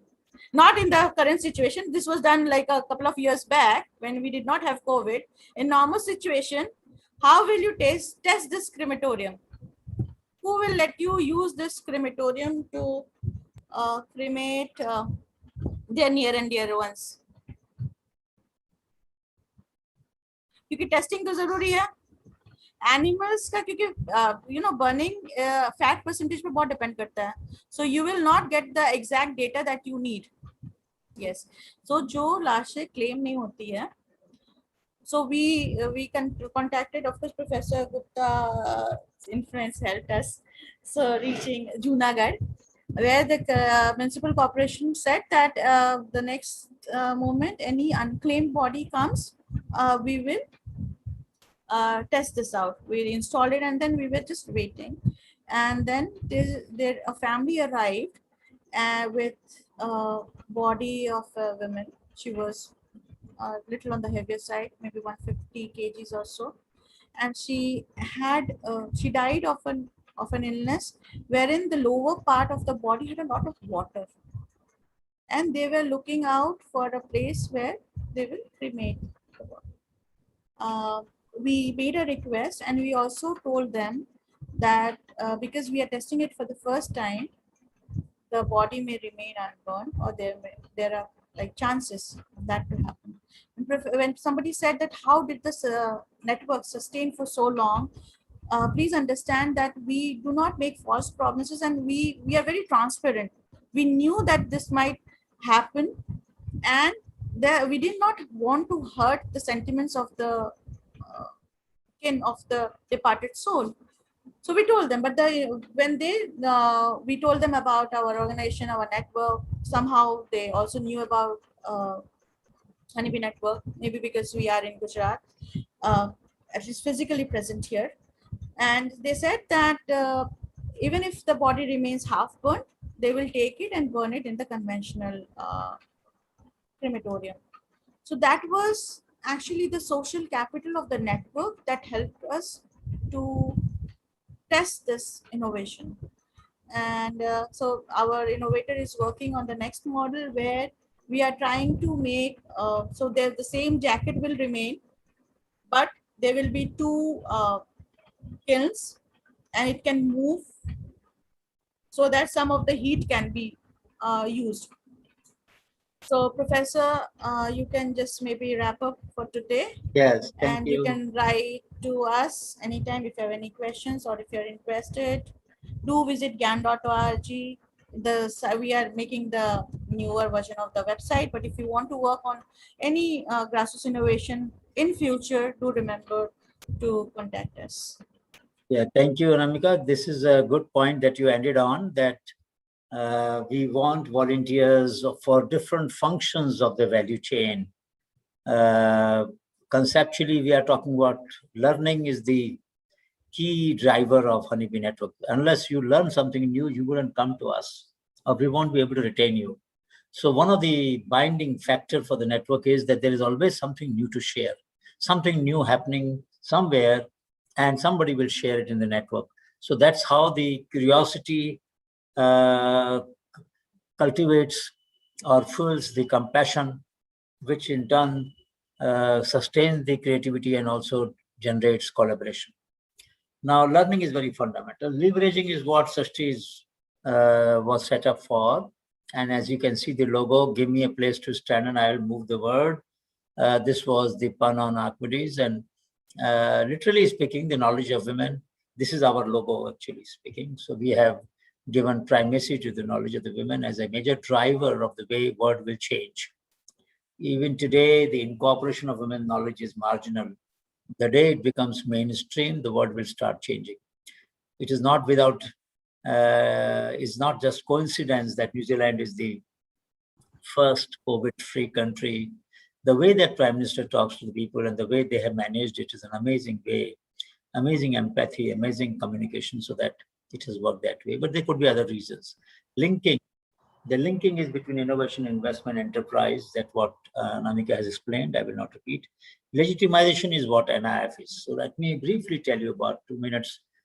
In 1998, GAN was set up in 97. So 98, I spent 6 months talking to different secretaries to government. I met the Science and Technology Secretary, I met the Industry Secretary, I met Rural Development Secretary, Planning Commission, Agriculture. And somehow everybody was offering support for a pilot. I said, we have done the pilot. We have already got about 10,000 ideas. And if you don't feel convinced, we'll come again after 5 years. Somebody suggested that there is a secretary in Ministry of Finance, Expenditure, who is a physicist, and he might understand your idea. So we, Dr. E.S. Sharma from, he was at that time Secretary Expenditure, and Dr. Kelkar was Secretary Finance. So I went to Dr. Sharma's office. He kept me waiting for about 4 hours, something I've never done in my life. I never wait outside the bureaucrat's office. But that day I did, swallowed my pride, waited. And somehow he came out apologizing that there was some utterant delegation and so on and so forth. He listened to me for a while. And then he said, wait a minute, let me call the secretary. And he called Dr. Kelkar, who was very busy. It was month of December, 98. And he said the budget was being developed. You know, they were all busy. February used to be the month for budget. So anyway, Dr. Kelkar came for a few minutes. He stayed for an hour, looked at the database and said, Professor, what has to be done? I said, we have to make a foundation, a national foundation to scale up the work that we're doing. And he said, all right, give us a small one-page note. And I gave a note. We had asked for 200 crores. But Kargil happened then. In 99, you know that Kargil war took place, money was not there. But our minister in a budget speech had announced that they will set up NIF. So when it is announced in the budget speech, or it is given as an assurance, it comes to the assurances committee. So Parliament is duty bound to track all the assurances that minister has given to the Parliament. They have to implement them. So minister said, I have given an assurance, I will have to do that. So we got 20 crore corpus. And on in 1st March 9, 2000, NIF came into being. With a very respected board. We had Dr. Kelkar, Dr. E. Sharma, and Anand Mahindra. We had Ilaben, Dr. Mishilkar was the chairperson, I was the executive vice chair. And there were several other distinguished people on the board. And then this board, Dr. Kelkar was also on the board initially. And then this board continued, we continued in our position, Dr. Mishilkar and myself, till 2018, when the government reconstituted the board. New chairperson was appointed, I'm on the board still, but we have otherwise no executive responsibility. So NIF institutionalized what we were trying to do. Now it's for DST Institute. So it's part of the government, and the process has been institutionalized. I'll just take a couple of minutes more. And so we have, so these were the different functions, as you can see here, scouting and documentation, value addition, enterprise, IPR, all of these functions were actually nothing but what GAN was doing. So as you can see, NIF was a scale up of GAN. GAN was set up in 97. Till 2000, we had a 3 years experience of NIF, of GAN. So we scaled up GAN. Srishti gave birth to the GAN as an incubator. GAN gave birth to NIF, actually speaking. And that's how NIF came into being. And he is one of the global model now of success, different kinds of innovations that we have. I wanted to just mention briefly, those of you who are from Andhra might have seen the picture on Malaysian. His mother used to do ASU. ASU is a system by which you wrap the yarn 9,000 times. So for one sari, it is a double ikat system, Pochampalli. So you have the same design on the front side, same design on the back side. Pochampalli, double ikat system is one of the most complicated design of textile of the weaving tradition. So one day his mother said, Malaysian, I can't do anymore. It pains my shoulder. So Malaysian said, I don't know anything else. He was only 10th pass. And you know what he did? He worked and worked and worked. He got a lot of loans, a lot of debt. He learned programming. He learned mechanical engineering. He learned all of that by himself, by reading books, by going to the shop, by talking to people. And ultimately, he designed this machine. This machine, this is how it was. This is how it became. And it's a great story where later on, Dr. Brigadier Ganesham, who coordinates our network in Andhra Pradesh and Telangana, I have been to Malaysian's house in Warangal. He, his wife, and his mother contributed to this a great deal. And this is a success story now. Hundreds of weavers have been given this machine to reduce the drudgery of the women who had to do, as explained, this is how they had to do.